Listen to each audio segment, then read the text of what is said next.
Welcome to the Speak with People podcast, where we believe that healthy communication is the key to unlocking your leadership potential. We are the go-to resource for leaders looking to greatly improve their communication skills, whether it's one-on-one interactions, team settings, public speaking, or digital communication. By improving these skills, leaders can create stronger connections and drive positive change within their organizations. Each and every episode, we sit down with experts from various fields from around the world, just like you're grabbing a coffee with them, to dive into real, practical conversations. Our goal is to help you transform your communication skills so you can lead more effectively, build stronger relationships, and make a lasting impact. So go grab your favorite drink, settle in, and let's learn together.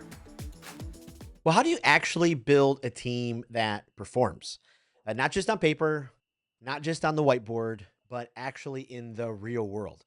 And so if you've ever hired a great team, but maybe sometimes there was moments that just didn't click, you're not alone. A high performing team isn't just about talent, it's about trust, communication, understanding, and the why behind people's behaviors. I have been looking forward to this podcast episode for a while. I can't wait for this interview. My guest is Curtis Sprouse. He's the CEO of EurekaConnect, builder of over 1,000 thriving teams, a coach who's helped more than 5,000 leaders sharpen their communication. He has a podcast as well.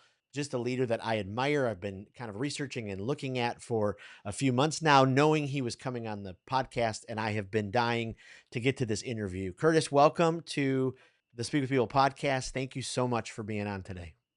Well, Jason, thank you. I appreciate the opportunity to talk to you today and share some of my thinking with your audience. And you were very gracious in your comments. That was very nice. I don't know if my wife would say things that nice about me. Awesome. Well, I can just send you that soundbite if you want to send it to her and, as a reminder. Yes, been there, been there. Well, hey, before Wonderful. we hop into the conversation, tell us a little bit about you, your story, who you are, what you do, what's kind of got you to this place. Absolutely. So I grew up in Western Pennsylvania, went to a small liberal arts school, Westminster College, studied finance, accounting, economics, ended up at Ernst & Whinney back when there were big eight accounting firms. Many of your audience is probably too young to even know of those types of companies.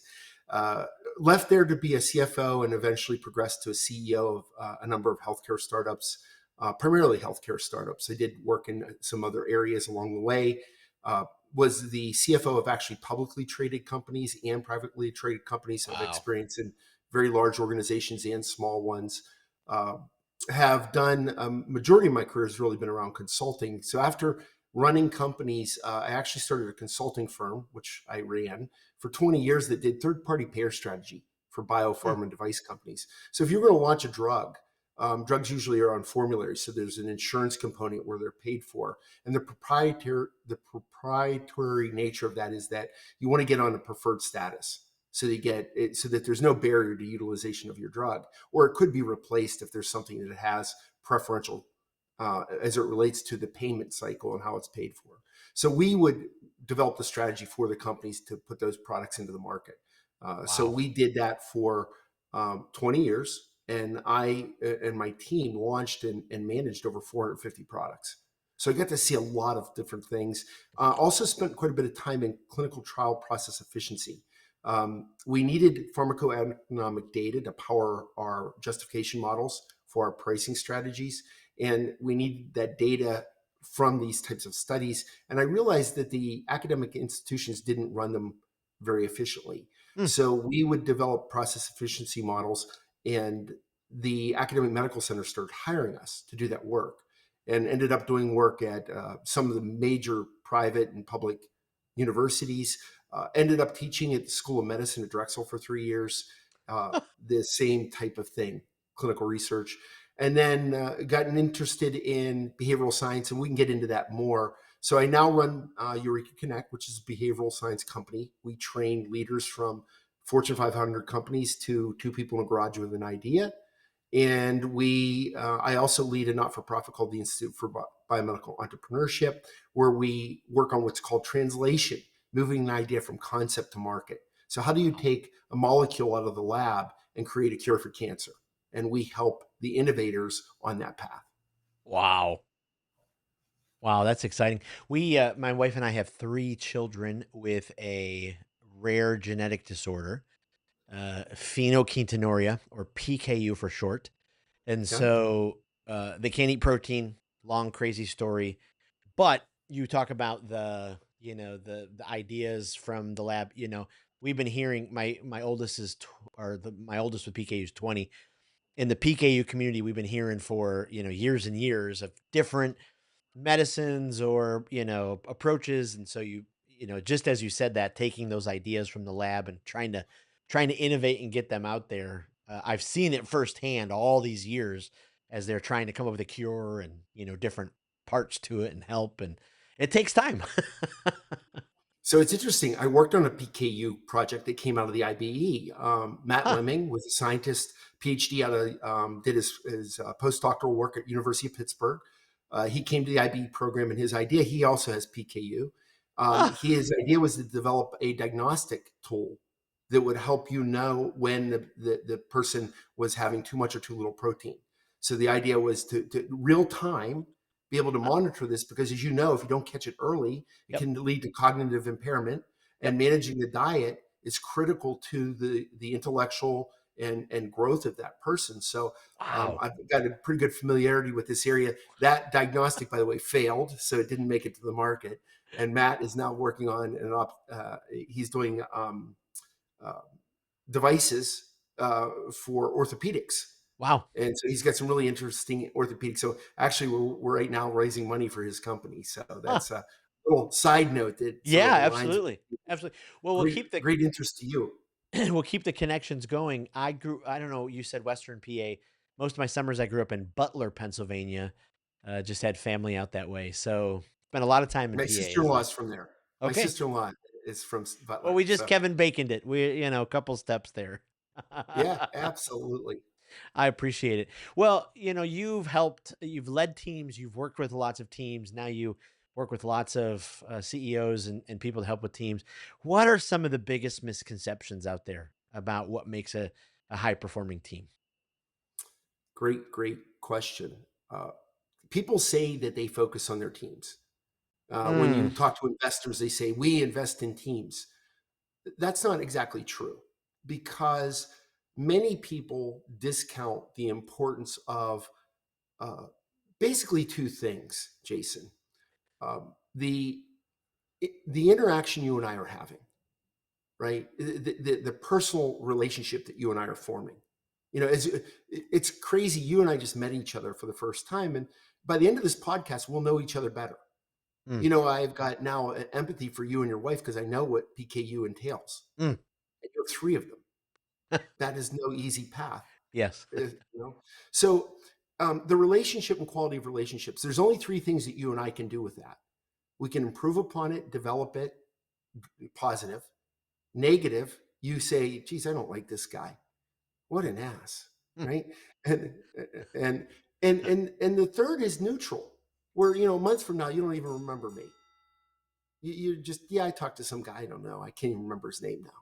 And so one of the things that people underestimate, the importance of always building on those relationships, no matter Mm. who it is in your life, personal and professional. So number one, you talk about world-class teams, and I saw in your notes to me about trust. The example I will give you is this: if you were on a subway with your wife and you needed to free up your hands, would you hand her your wallet? Sure. Yeah. Question. Yeah, Yeah. right. But if there was a woman on the subway that looked exactly like your wife, same height, same facial features, even dressed the same, and you had to free up your hands, would you hand her your wallet? Probably not. No. So trust is a function of depth and strength of relationship. And that can be formulated anywhere, at the grocery store, standing in the checkout line. So, number one, when people talk about teams, they underestimate the importance of that relationship. Mm. You have the narcissistic leader that looks at people as just being a cog in the machine, right? And you can be successful that way. Don't get me wrong. You Right. can drive people, right? Yeah. The second part is how we navigate the topic. And so there are only two things every time you meet somebody. It's the person, the relationship you have with them, and the topic you're going to discuss. Whether it's their family, the business, how you came to do podcasts. And many companies don't understand how to train people. to develop themselves on those two parameters. Mm, And the reason why is that most instruments that are used, most assessments focus on defining what people do, not why they do it. And my organization, we focus on the why. What makes Jason act and react the way he does from a genetic and learned behavioral perspective? wow. Wow. Boy, that would be very, very helpful for many leaders as they go about that. We have a good amount of entrepreneurs, business owners that listen to the podcast. I mean, what inspired you after kind of working for leading companies to kind of build uh, Eureka Connect? What kind of started that process to kind of go that way? So I had a friend from Ernst and Winnie that we started on the first day together, Rick Gordone. He doesn't even remember this conversation. But in 2008, I believe it was, he called me one day at work and he said, "How you doing?" It was a Friday. It was actually during the summer. It was a nice day. And he said, "You're halfway through your career. What are you going to do for the second half? And would Oof. you be proud doing the same thing you're doing?" And at that point, I was doing the strategic work around pricing, and while it was, it was a good thing to do, it was interesting, really cool science, really smart people. I was helping company make lots of money, but I wasn't really helping improve or advance anything interesting science. And I had become intrigued with translation, this idea of moving technology from the university to the market, Mm, because I'd worked in these academic medical centers and I'd seen a tremendous amount of science that was never going to see the light of day. mm, And so I thought about what would I do differently? And what I thought was this. Um, I have an undergraduate degree in accounting from a school that most people don't even know of. So if I walk into Harvard and tell a bunch of 30-year professors at Harvard that I can help them with their ideas, they're going to basically dismiss me. mm. But if I went in with data, their data, self reported data on behavior, and I said, your social acuity is affecting your ability to advance your science because you don't foster trust in your team. You don't build tight relationships. You don't show care and compassion. Ooh, You have low compromise and accommodation. Your emotional intelligence is compromised because you are cynical, stubborn, judgmental, critical of others. And as a result, others are intimidated by you intellectually and they stay away with you. If I could objectively define the why they do it, that would be a powerful way to fix the person relative to the path they're on. So the whole wow. idea of Eureka was develop people's core ability to interact with others and advance ideas and thinking. And then the creation of the IB was, where do you find the technology?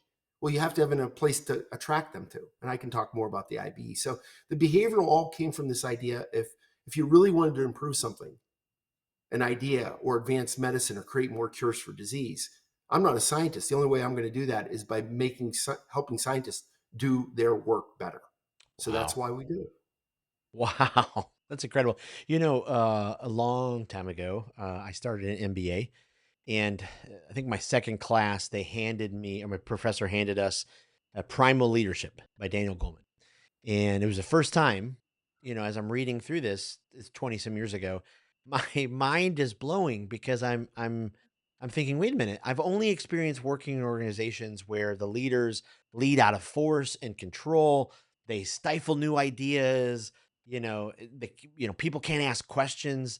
And I'm like, wait a minute. This here is the research that shows the exact opposite.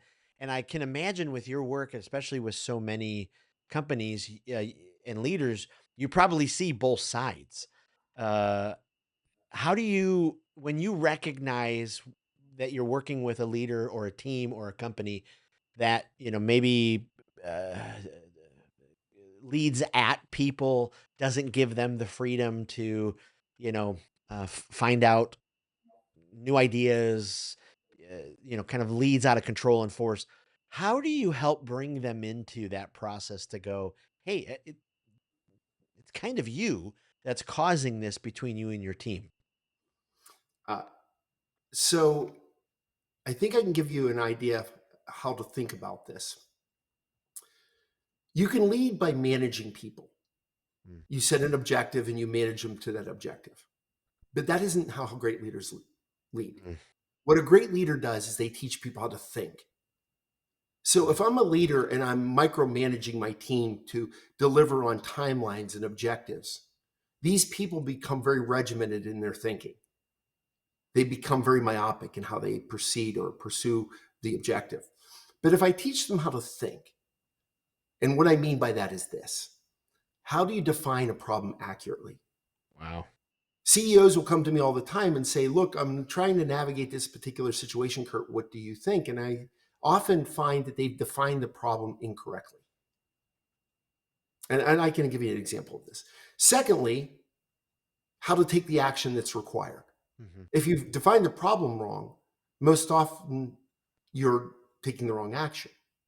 So that's what I have found great leaders do, because they create teams that are thinking dynamic in how they respond and oftentimes correct in how they assess and take Mm, action. And what it allows the leader to do is gravitate to a more strategic leadership role, because they're not being pulled into the weeds. They're not daily consuming their time, which is the most precious commodity they have, with, oh, we have this problem with this employee, or we have this problem with this particular customer, or we have this problem on the manufacturer with the manufacturing of a product.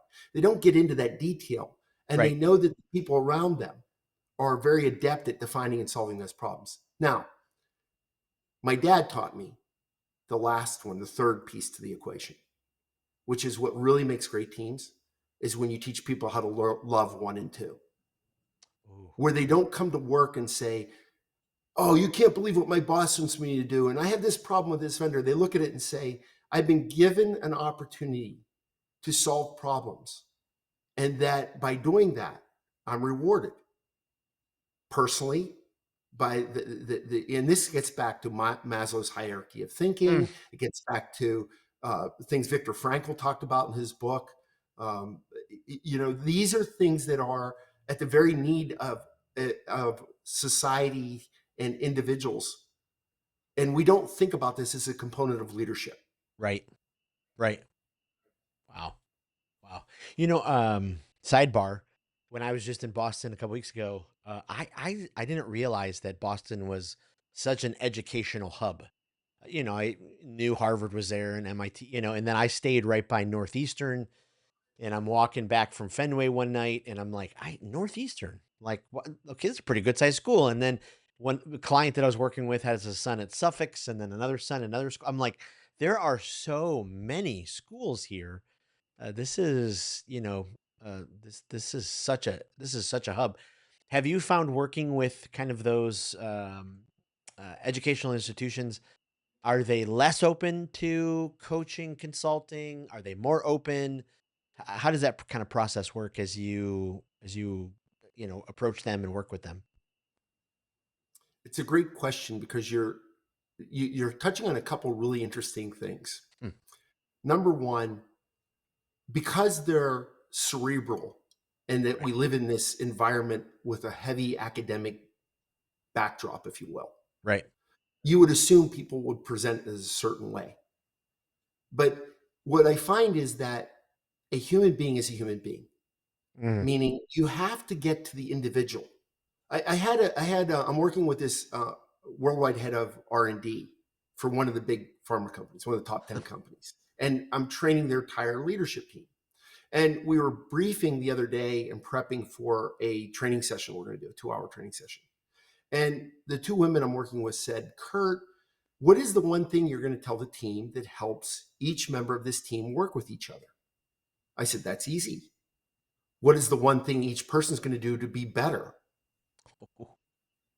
It's not about, there's no one thing I can tell 10 people, any 10 people. 10 yep, people you want to get off the street, 10 people at Harvard, 10 people at MIT, 10 people at Northeastern, 10 yep, people at Suffolk. There's no one thing I can tell a group of people that's really going to move the needle on them being better. right. But if I can tell you,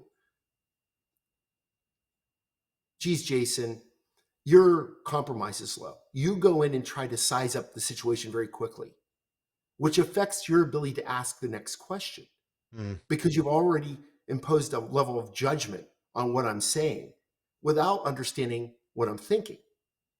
And I can talk more about this too, this whole idea of transitioning from, what are the stages of comprehension? Mm, This is something we teach. right. I had this wonderful guy who runs a venture fund at one of the universities today. And he's an academic and a researcher by his educational and early formative years of his career. 20 years were in research, and now he went to corporate America. And now he's an academic leading the investment side. But he said to me, I think I have very high EQ, emotional intelligence. But he said, my wife argues with me all the time that I don't. And I said, well, let's look at your EQ model. High social skills, very good at connecting, high compromise, very open at the onset of a conversation, but low accommodation, meaning once he formulates an opinion, he's very stubborn. And number two, low goodwill, does Wow. not show or emote emotion. So he's hard to read, he's very intimidating, and he doesn't always pick up on the emotional dynamic of others because he's not emoting it. He doesn't tend to want to pick it up or look for it. And he was blown away. He said, no one's ever explained it to me in a way that I could do something about it. Wow. Wow. Wow. Speaking of, I was kind of curious, especially so much of the communication work I do, and that's kind of my lane. That's kind of where I stick. But there's lots of assessments out there. There's the DISC, and there's, multiple. It's MBTI. What's exactly your program with ECBD? How's it different from the different assessments? What do you work on with that? We utilize primarily four instruments. Okay. And so we look at behavior from different perspectives. The instruments are constructed in a way that you can game them. You can be dishonest in how you answer the questions, but you can't get the scores you want. And the magic of what we do is how we combine the data and analyze the data. And what we've Hmm. done is we've mapped the data back to themes. So for instance, what's different from what we're doing, and I talked about this a little earlier, we're defining the why. Right. So let's take an idea like what drives someone. We talk about motivation. So one of the components of motivation we look at, it's what's called motivational theory.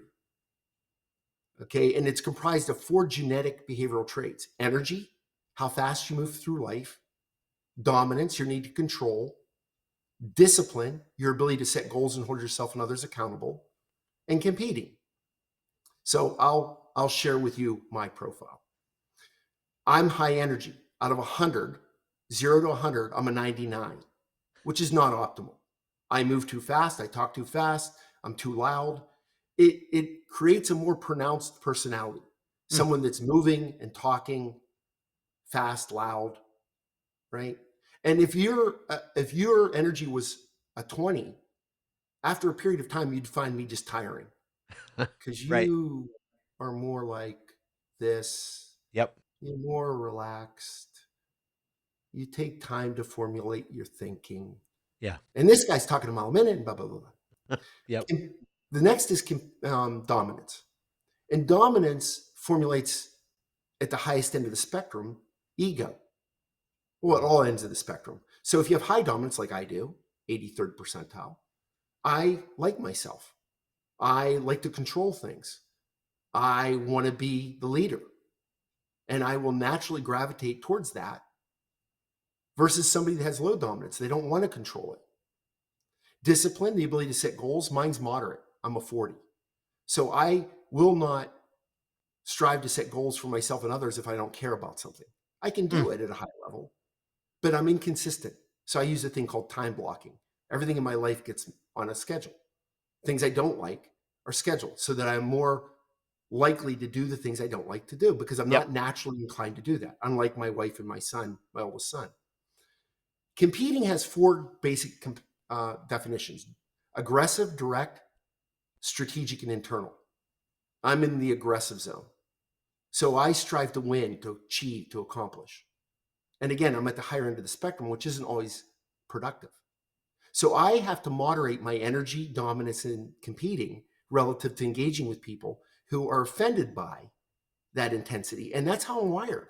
Right. So it's the example I like to give. Do you think that Trump doesn't know that he's got a big ego, he likes to control things, and he's competitive? Yeah, I think he's well aware. Yeah, but he can't help himself. Right, you're right, It's how exactly. he's wired. Yeah. It's just how, and in many ways, it serves him quite well. Mhm. But it can also be, it can be offensive to others, which is why you get a visceral reaction to him. Yeah, Some love him because they like that, yeah, and others can't stand it. yeah, And it's because it's how he's hardwired. He knows yeah, it. He's a very bright guy. yeah. Okay. So the way you moderate these things in large part is by learned behavior. Things like social skills. Can I connect to you? Goodwill. Do I care for you? Compromise. Am I open minded? Accommodation. Will I move in a new direction? And so we measure all of these things, which helps us understand why Kurt struggles at times with particular relationships or navigating particular situations. And what Wow. we're trying to do is move everyone towards better optimization in a broader spectrum of with a broader spectrum of people and situations. That's it. It's that simple. Very complicated profile of the Mm, individual to get them back to navigating two simple things: people and situations. mm. That's our formula.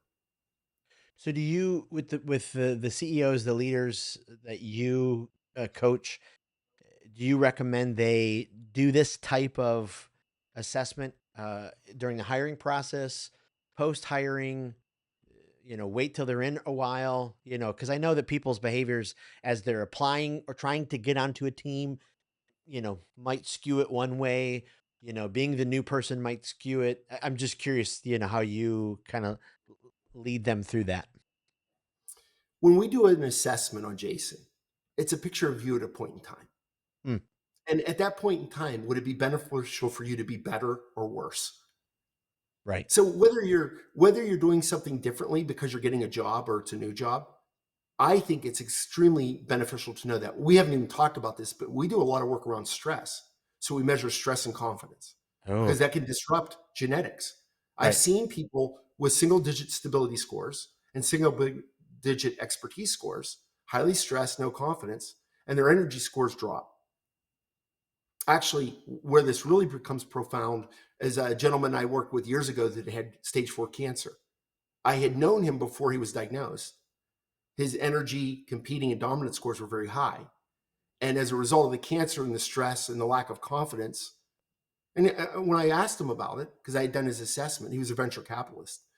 I said to him, "What's going on?" He said, "I have stage 4 cancer. I don't even know if I'm going to be alive in 3 months." Wow. So obviously, you can see how that could affect someone's energy, competitiveness, and dominance in that moment. So I believe that understanding your behavioral profile is important at any point if you want to try to advance or improve what you're doing relative to that particular situation. That's what I believe. Wow. So I've cautioned CEOs, do not use the behavioral data to make it the final decision, but use the behavioral data to understand what's the path of growth that that person needs to take, and how hard is it going to be for you as a leader to get them on that path. I've never Right. seen a bad profile, Jason. I've Mm. only seen bad reactions to them. Yes. I I can imagine some of the reactions maybe you have seen. I worked for a company years ago. I was trying to remember what maybe it was the MMBTI, is that the one where it's like 500 true and false questions and they're trying to get to your level of honesty? I'm trying to remember. MM Myers-Briggs will break you up into 16 behavioral care Yeah. categories. So Yeah. I call it it's sort of like a behavioral scarlet letter, Yeah. right? It's because here's another thing that I really think is problematic. Do you want to be labeled as a cynical, judgmental, stubborn person your entire life? Right. Right. Right? And what we say to people is, because you're that now doesn't mean you have to be that tomorrow. Right. So we don't like to put a label or a color or number on people because they, for instance, introvert. If somebody says they're an introvert, if you label them as that, they'll practice being that the rest of their life. Right. I would die for, a matter of fact, I can show you the data. I define myself as an introvert. Mm. Now, people that meet me say, no way. Yeah, way. I spend most of my time by myself. Yeah. I love to read. I love to write. Yeah. And while I think I do a pretty good job at interacting with people, it's just as gratifying for me to be by myself with a book. Yeah. Yeah. Yeah. Your energy shows up that way. Uh, um, wow. Yeah, that's interesting. Uh, huh. That's interesting. What are you seeing with some of these assessments with, I mean, we have such an interesting range of generations working together now. And, boomers communicate so differently. They lead so differently than Gen X, and Gen X than millennials. And now we've got these Gen Z who, they're the first digital natives. They don't know what it's like not to have an answer right away. How do you think, will dis- will it be a tsunami of disruption? Sorry, I was trying to put that together in my head. For companies that don't address the differences in generations and just keep expecting them, to all work together without giving them any skills, or will everybody kind of fall in line and they'll figure it out? I just would love some of your thoughts on that. So I think it ties back into a question you asked me earlier, which is around the academics, right? And do academics present as a certain type of person or personality? Yeah. And I would say generationally, yes, we see different types of themes, right? And I would liken it to cultural differences, Hmm. whether you're Asian or European or Yeah. South American versus North American. And what I always tell companies is that when you're getting at the individual level, you're having the highest degree of impact because regardless of the cultural backdrop, you're affecting that particular person's ability to navigate people and situations more effectively, regardless of the cultural dynamic that may exist.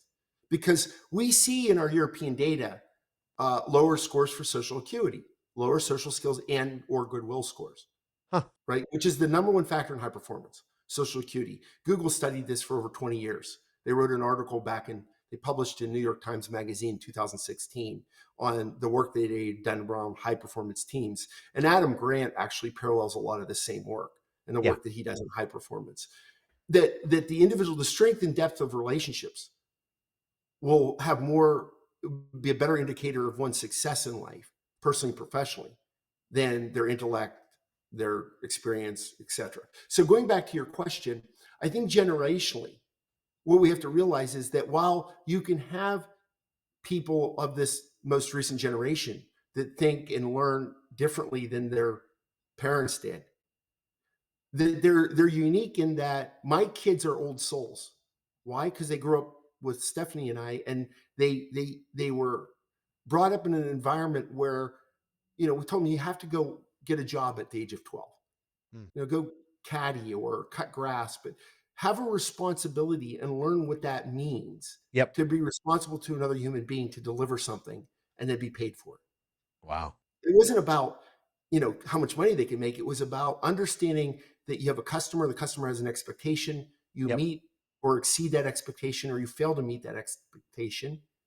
And that they started to learn these principles, right? So I think when it comes to this new generation, I think companies that try to lump all of these people into a category, a Gen X, a Gen Y, are going to struggle to optimize efficiency.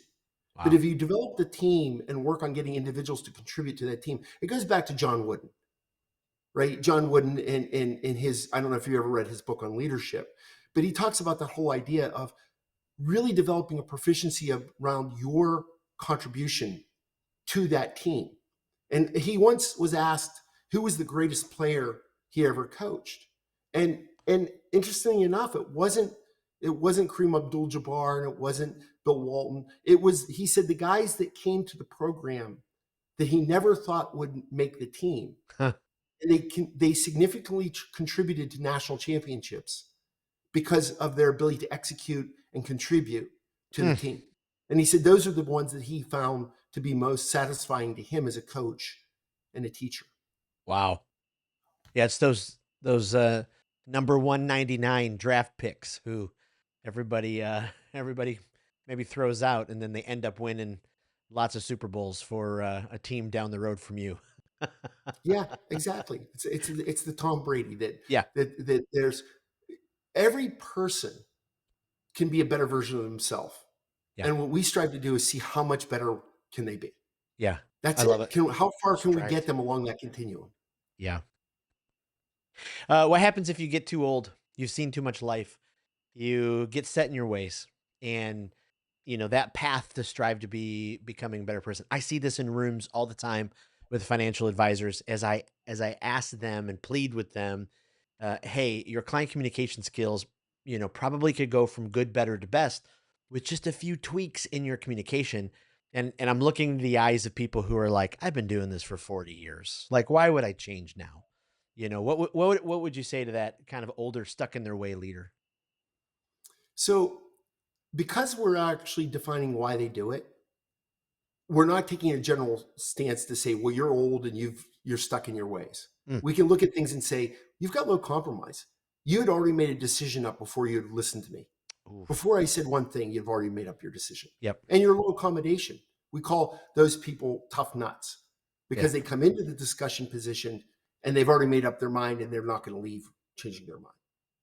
So, what I say to them, let's just make up a scenario. I would say to them, if your client is thinking the same way, that they don't need you, you're not going to make a sale. Oof. So, your reluctance to develop and grow and your ability to communicate is impacting your ability to be successful. So, are you not wasting your time? Wow. And if you want to continue to waste your time, I can't. One thing I know, and you know this too. I've been married for 30 years now. I have 3 kids. One thing I know for certain is I can't make anybody do anything. Yes. I know that. So the question is, can you find the motivator for that person? We think in an emotional brain. Mm, We just live in the emotional brain. And we need to move people from the emotional reaction because if you're in a negative state of emotion, you're not in a state that's going to be conducive to learning or growing or developing. So I can give you a quick example. Okay. If I say to you, geez, Jason, those glasses look great on you. What's your thinking right now? What are you feeling right now when I say that? oh, I'm kind of thinking I sit up a little straighter. I'm like, oh, okay. Yeah. Yeah. I think they do. It's a compliment, Yeah. right? You took it as a compliment. Now let me say, I'm going to change one word. Jason, those glasses kind of look good on you.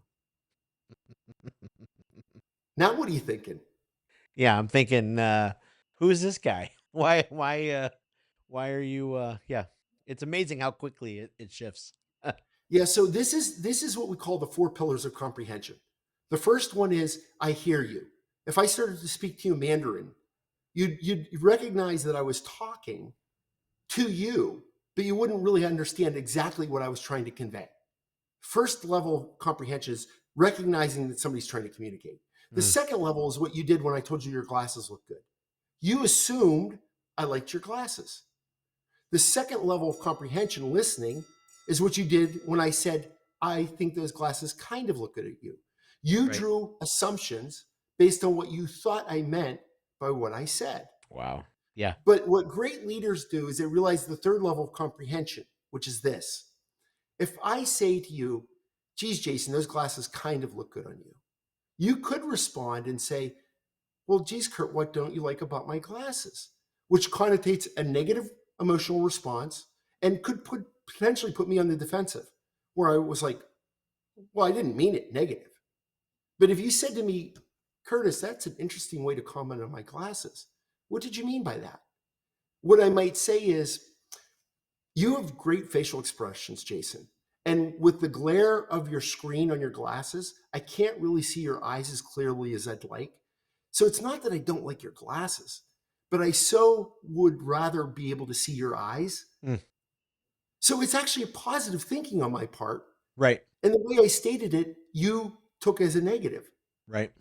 So the third level of comprehension is understand what one is thinking. Don't assume you understand that because of what they said and how you interpreted it. And again, great leaders can develop this skill. I'm not a great listener. I struggle with it. I'm high energy, I'm high dominance, I'm high competing, I'm high reflectivity, I'm high expertise. I have a number of behavioral traits that make it hard for me to listen. I'm easily distracted. Impatient. But because I've learned to think in this way, replace judgment with curiosity, Wow. right? The fourth level of comprehension is where the real magic occurs. And it's hopefully something that I've done with you today and with your audience. It's when you leave the conversation with your mind going in a place you hadn't anticipated Mm, that opens up new thinking and ideas and opportunities. And that's where great teams are made.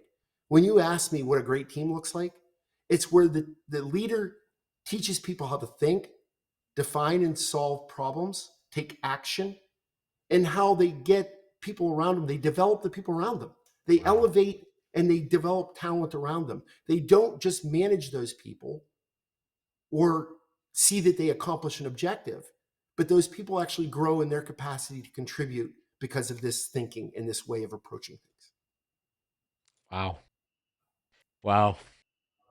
I was thinking I have like probably another hour's worth of questions I could ask you, but you've taken us on this journey, and I think that just bow tied it perfectly with what great teams do. I mean, that is just so powerful.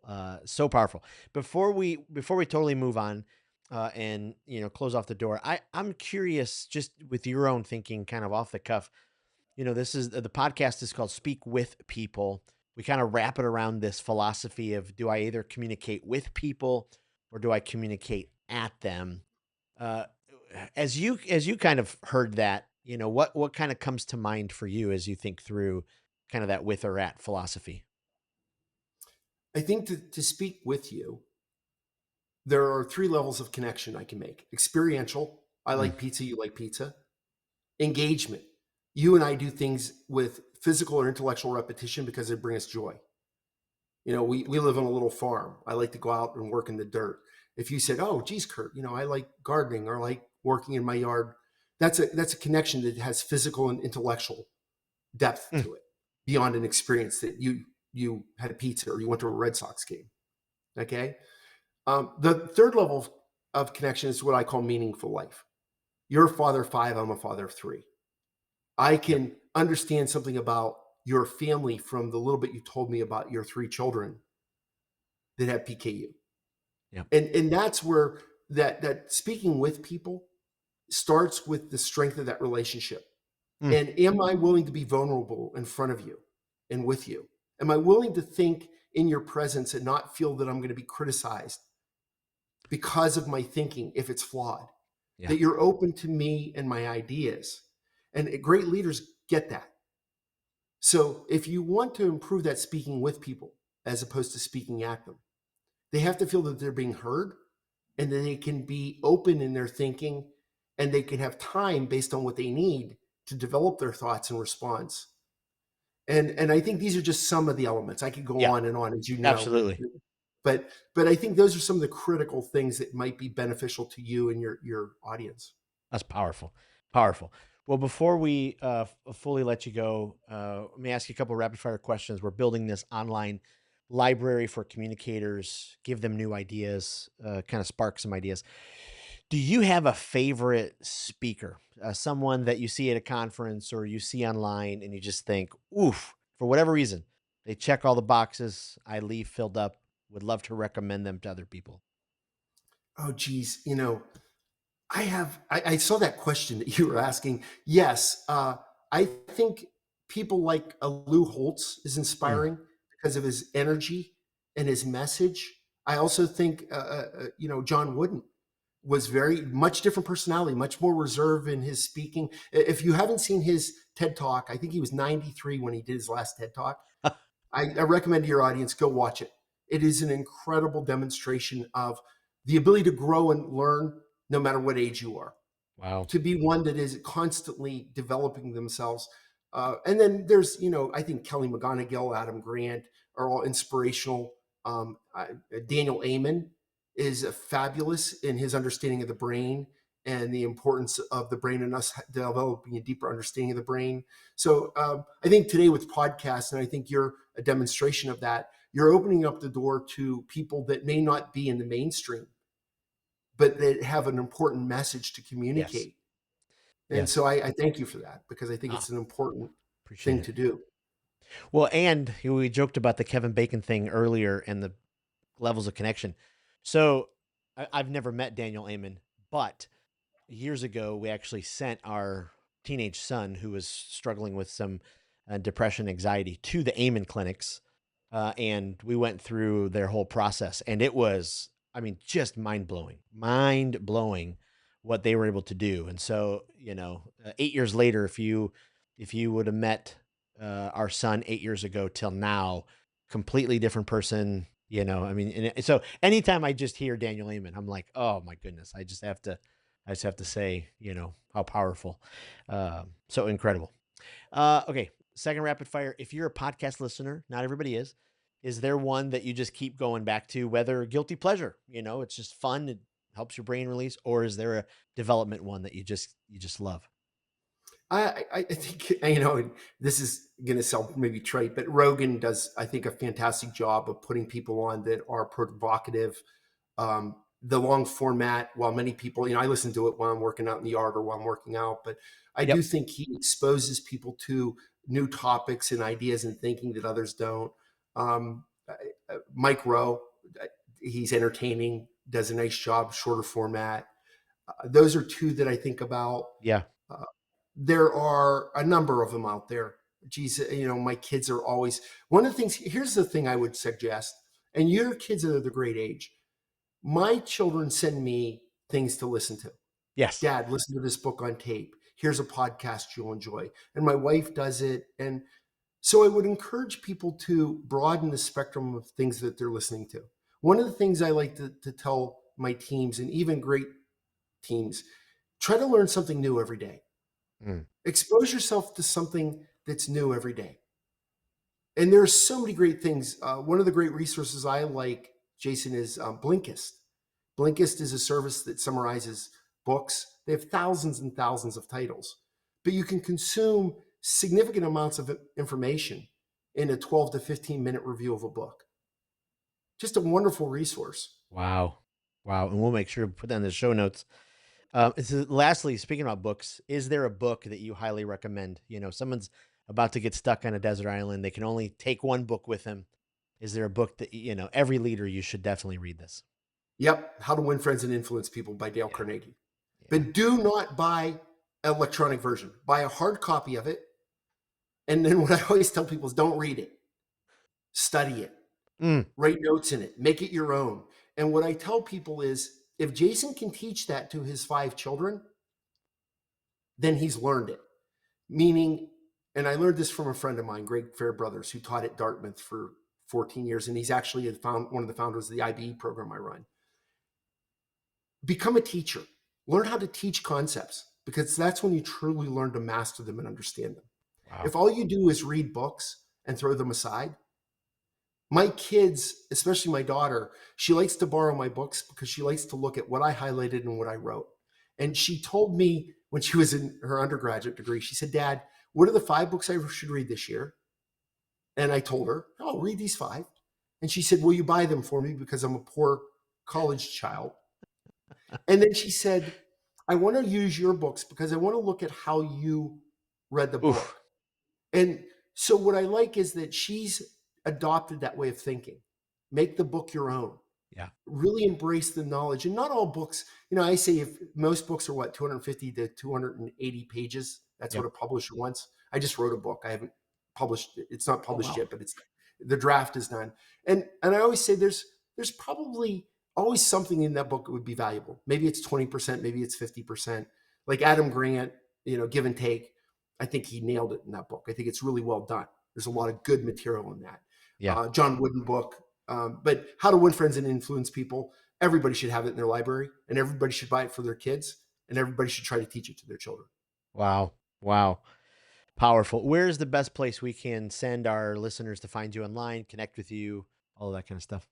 So EurekaConnect.com is where, and if people want to go through the assessment, contact us, reach out to us. There's right now, I think my team's setting up a way that you can order an assessment. So you could go through the assessment I just described and get a one-on-one feedback with me, an hour, where I would go through your profile with you. And what I tell people, Jason, is once they've gone through the process, they're in the club. We're here to support them and help them.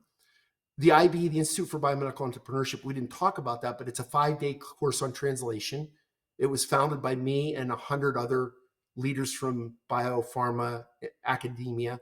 And it's a 5-day course in helping the leader take their idea from concept to market. And we support helping them get capital. Wow. We support them with regulatory process, clinical. We do the behavioral training, corporate formation, understanding patent prosecution, how to set up patent portfolios. So there's a broad spectrum of knowledge. It's a graduate level program. We deliver it in 5 days.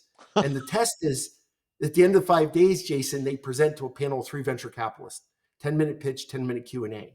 And they get a thumbs up or down. You're ready for investment, or no, you need to go back and work on these things. But it's a way for us to, we've actually advanced 200 technologies since 2017 in that program. Wow. Yeah, things that would have never seen the light of day, many of them. Wow. Wow. Well, Kurt, I wow. Inspiring. 2 pages of notes I wrote down. I know our listeners are just going to grab so many nuggets from this. I can't thank you enough for being so generous with your wisdom, with your time. We're going to put all this stuff in the show notes. And thank you so much for being on the Speak with People podcast. Thank you. I really appreciate this opportunity to talk to you and your community. It's a privilege to do so, and all your hard work, and keep it up.